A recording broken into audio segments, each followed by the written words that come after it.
വിശുദ്ധ സെബസ്ത്യാനോസിന്റെ കഥ. വിശുദ്ധ സെബാസ്റ്റ്യാനോസ് 3-ാം നൂറ്റാണ്ടിൽ ജീവിച്ചിരുന്ന ധീരനായ ഒരു ക്രിസ്ത്യാനിയായിരുന്നു. ആ കാലഘട്ടത്തിൽ റോമൻ സാമ്രാജ്യത്തിൽ ക്രിസ്ത്യാനികൾ കഠിനമായ പീഡനങ്ങൾ അനുഭവിച്ചുകൊണ്ടിരുന്നു. സെബാസ്റ്റ്യാൻ ഗോളിൽ, ഇന്നത്തെ ഫ്രാൻസ്, ജനിച്ചു.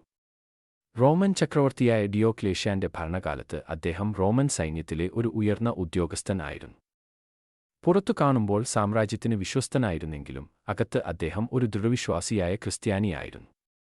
ജയിലിലായിരുന്ന ക്രിസ്ത്യാനികളെ അദ്ദേഹം സന്ദർശിക്കുകയും അവരുടെ വിശ്വാസം ശക്തിപ്പെടുത്തുകയും ചെയ്തു. സെബാസ്റ്റ്യാൻ ക്രിസ്ത്യാനിയാണെന്ന് ചക്രവർത്തി അറിഞ്ഞപ്പോൾ അദ്ദേഹം അത്യന്തം ക്രോധിച്ചു. അതിന്റെ ശിക്ഷയായി സെബാസ്റ്റ്യാനെ ഒരു മരത്തിൽ കെട്ടി അമ്പുകളാൽ വെടിവെക്കാൻ ഉത്തരവിട്ടു. സൈനികർ അത് നടപ്പാക്കി. സെബാസ്റ്റ്യാൻ മരിച്ചുവെന്ന് കരുതി അവിടെ ഉപേക്ഷിച്ചു. എന്നാൽ ദൈവത്തിന്റെ പദ്ധതികൾ അവിടെ അവസാനിച്ചില്ല.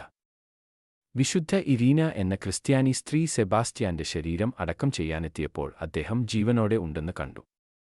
അവൾ അദ്ദേഹത്തെ സ്വന്തം വീട്ടിലേക്ക് കൊണ്ടുപോയി സ്നേഹപൂർവ്വം പരിചരിച്ചു, ആരോഗ്യവാനാക്കി. സുഖം പ്രാപിച്ചതിനുശേഷം ജീവൻ രക്ഷിക്കാനായി ഒളിച്ചോടാതെ സെബാസ്റ്റ്യാൻ വീണ്ടും ധൈര്യത്തോടെ ചക്രവർത്തിയുടെ മുന്നിലെത്തി.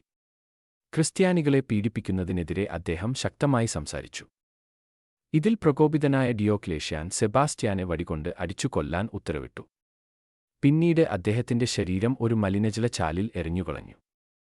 ശേഷം ക്രിസ്ത്യാനികൾ അദ്ദേഹത്തിന്റെ ശരീരം കണ്ടെത്തി ആദരവോടെ അടക്കം ചെയ്തു. ഇതാണ് വിശുദ്ധ സെബസ്ത്യാനോസിന്റെ കഥ.